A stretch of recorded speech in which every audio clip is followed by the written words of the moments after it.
gonjang-ganjing Nusantara.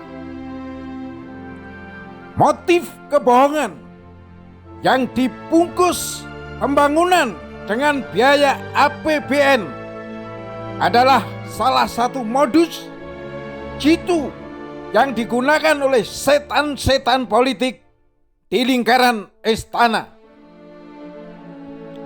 Politik tidak identik dengan kekuasaan dan kekerasan. Tanpa perjuangan politik tidak ada NKRI. Namun, politik yang dibungkus dengan strategi bisa menghancurkan tatanan dan peradaban bangsa. Saudara, contoh gamblang adalah pembangunan jalan kereta api cepat Jakarta-Bandung yang cacat visible, paradok perhitungan manfaat pemerataan rakyat dan untung rugi. Saudara, Jokowi pada awalnya mewanti-wanti agar tidak menggunakan biaya APBN. Namun, kini karena pelambatan kerja dan pembengkakan biaya, yang salah satunya akibat pandemi COVID-19, terpaksalah bekerja dengan pola bumbung kuasa dengan menaikkan dan membuka lahan baru perpajakan yang dibebankan kepada rakyat melalui perubahan NIK di KTP menjadi NPWP.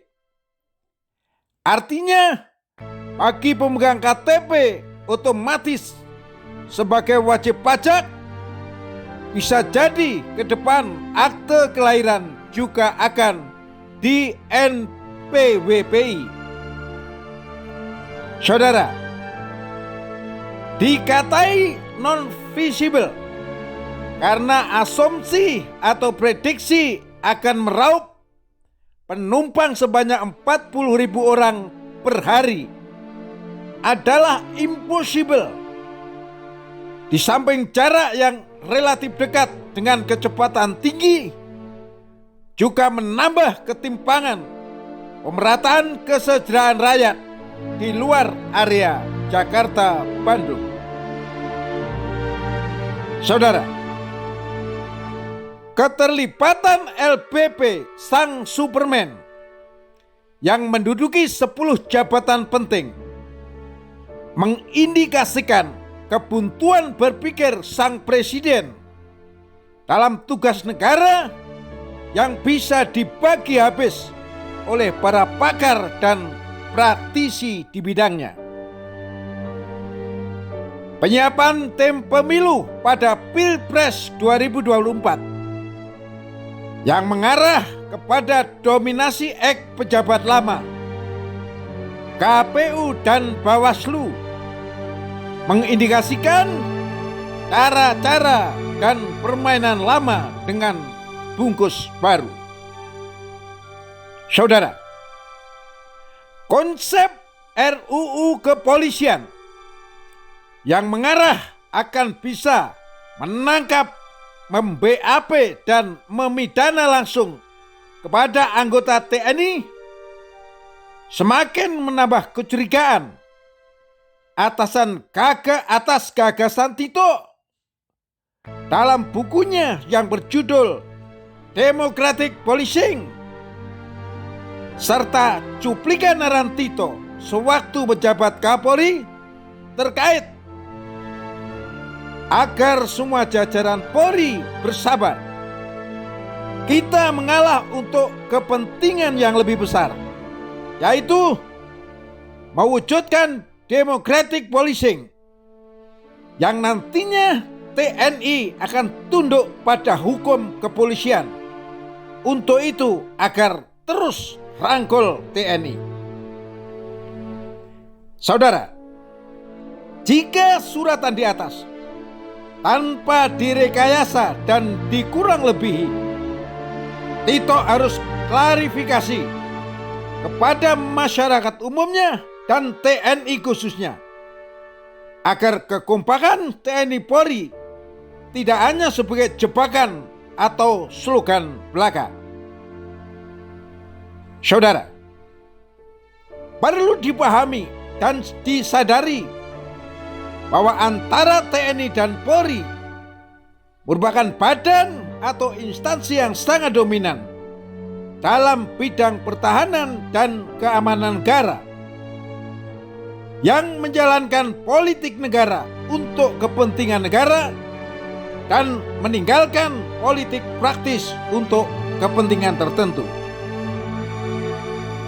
Oleh karenanya, TNI Polri harus disetarakan kedudukannya serta disesuaikan kebutuhan awak dan peralatannya agar tidak merasa arogan secara sepihak yang bisa memunculkan kecemburuan. Saudara, logikanya tidak mungkin polisi akan paling terdepan berperan di negara ini, karena kondisi dan hakikat menghadapi ancaman senantiasa harus diimbangi dengan awak, sarana dan prasarana yang dimiliki. Konkretnya, polisi hanya berkemampuan beberapa kilometer dari pantai dengan kedalaman tertentu untuk menyikapi bahaya atau ancaman laut, apalagi bahaya udara atau ancaman udara. Sedangkan hakikat ancaman jauh lebih dimampui oleh ancaman nyata, baik di darat, laut, maupun udara, ketimbang kemampuan yang dimiliki polisi. Sayangnya, pihak TNI sendiri secara oknum pejabat strategis banyak yang abai pengertian ini, sampai-sampai mengeneralisir dan menyalah tafsirkan makna kepemilihan presiden terhadap rakyatnya, include TNI Polri-nya. Ini sangat menyedihkan.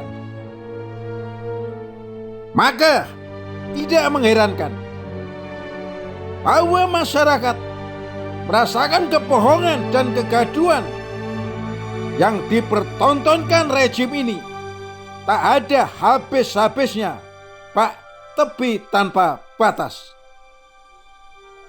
Atau barangkali ini sebagai tantangan dari rejim untuk menunggu celotehan people power. Bandung, 14 Oktober 2021, Sugeng Waras.